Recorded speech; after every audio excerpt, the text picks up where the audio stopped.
Oke, bismillahirrahmanirrahim. Assalamualaikum warahmatullahi wabarakatuh. Perkenalkan, nama saya Maulana Yusuf Hidayatullah. Saya berkuliah di Amik Garut. Alhamdulillah, saya sekarang berada di tingkat 3 semester 5. NIM saya adalah 2318108. Ya, saya di sini akan mencoba menjelaskan tentang penggunaan rujukan dalam karya ilmiah. Yang pertama ada kutipan. Apa itu yang dimaksud dengan kutipan? Kutipan adalah pengambil alihan satu kalimat atau lebih dari karya tulisan orang lain untuk tujuan ilustrasi atau memperkokoh argumen sendiri. Yang selanjutnya ada jenis-jenis kutipan. Jenis-jenis kutipan yaitu dibagi dua. Yang pertama ada kutipan langsung dan yang kedua adalah kutipan tidak langsung. Yang pertama adalah kutipan langsung. Kutipan langsung adalah pemakaian kutipan yang dilakukan penulis dengan cara menulis kembali pikiran atau pendapat, ide, gagasan orang lain sama persis dengan aslinya. Beberapa faktor kutipan langsung yaitu kutipan langsung kurang dari 4 baris. Yang pertama ada kalimat yang dikutip harus ditulis sama persis dengan sumber aslinya. Yang kedua kutipan maksimum 4 baris diintegrasikan ke dalam teks. Yang selanjutnya diawali dan diakhiri dengan tanda petik. Yang selanjutnya jarak antar baris 2 spasi. Yang selanjutnya sumber rujuk ditulis langsung sebelum atau sesudah teks kutipan. Yang selanjutnya rujukan ditulis dimulai dengan penulis. Contoh kutipan langsung kurang dari 4 baris.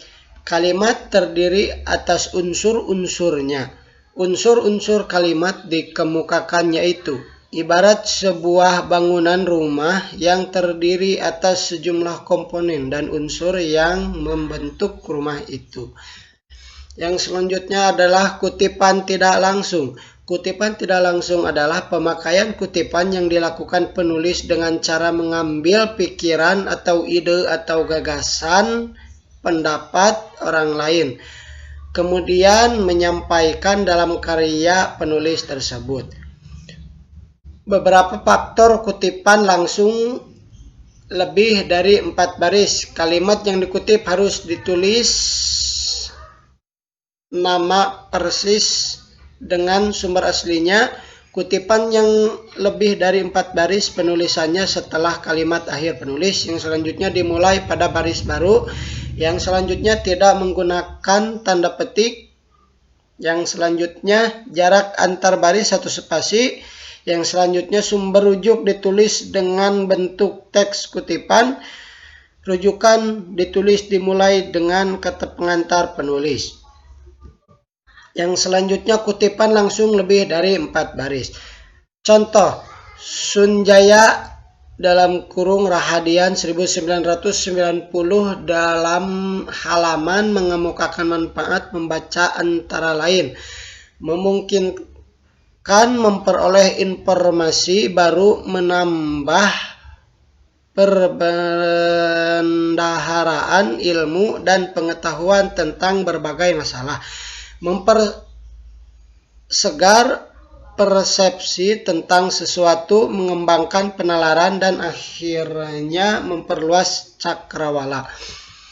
Kutipan tidak langsung. Beberapa faktor kutipan tidak langsung. Yang pertama, kutipan yang tidak sama persis dengan aslinya. Yang kedua, pengutip hanya mengambil pokok pikiran dari sumber yang dikutip untuk dinyatakan kembali dengan kalimat yang disusun pengutip. Yang ketiga, ditulis 2 spasi. Yang keempat, sumber rujukan ditulis sebelum kalimat-kalimat mengandung kutipan. Contoh kutipan tidak langsung, sumber kutipan ditulis di akhir kalimat. Contoh, dituntut agar belajar bertanggung jawab. Selanjutnya, pendidikan agama dalam keluarga sangat besar pengaruhnya. terhadap kepribadian anak dan akan menjadi kenangan hidup. Johairini, DKK 1993, nomor halaman 32. Yang selanjutnya contoh kutipan tidak langsung, sumber kutipan ditulis di awal kalimat. Contohnya Sujanto 1993, nomor halaman 148, mengatakan bahwa di dalam dunia pendidikan, pembinaan akhlak dititik beratkan pada pembantuan mental anak. Sebuah daftar yang berisi beberapa referensi. Sumber referensi yang pertama boleh dari buku, jurnal, skripsi, surat kabar, makalah, majalah, internet, ataupun juga email. Cara penulisan daftar pustaka. Contoh yang pertama adalah buku. Di dalam buku itu penulisannya bisa diambil nama pengarang, tahun penerbit, judul, tempat terbit, dan penerbit. Contoh, Amirudi 1989, Semantik, Pengantar Studi Tentang Makna, Bandung, Sinar Baru. Badudu, JS 1981, Sari Kesutraan Indonesia Bandung, Pustaka Prima. Yang kedua adalah jurnal. Di dalam jurnal yang harus kita ambil, yang pertama nama pengarang, yang kedua tahun penerbit dalam tanda kurung, yang ketiga judul artikel pada jurnal ditulis dalam tanda petik, yang keempat nama jurnal, yang kelima volume, yang keempat edisi, yang kelima nomor dan halaman. Contoh, Soherdi D 2006, peran sentral interaksi dalam proses belajar mengajar bahasa, jurnal bahasa dan sastra. 6 dalam kurung 1, halaman 1 sampai dengan halaman 11. Yang selanjutnya adalah makalah. Di dalam makalah yang harus kita ambil adalah nama pengarang, tahun terbit, judul artikel, judul majalah, bulan terbit, jikalau ada, tahun terbitan, tempat terbit. Contoh, Nasution Anwar 1975, Sistem Moneter Internasional dalam Prisma, 6 Desember 4, Jakarta. Yang selanjutnya adalah surat kabar. Di dalam surat kabar yang harus kita ambil, yang pertama nama pengarang, tahun penerbit, judul artikel, judul surat kabar, tanggal terbit, tempat terbit. Contoh, Tamaela Johnny F 2012, Rasisme Membuat Sepak Bola Jadi Gerah dalam Pikiran Rakyat, 13 Januari 2012.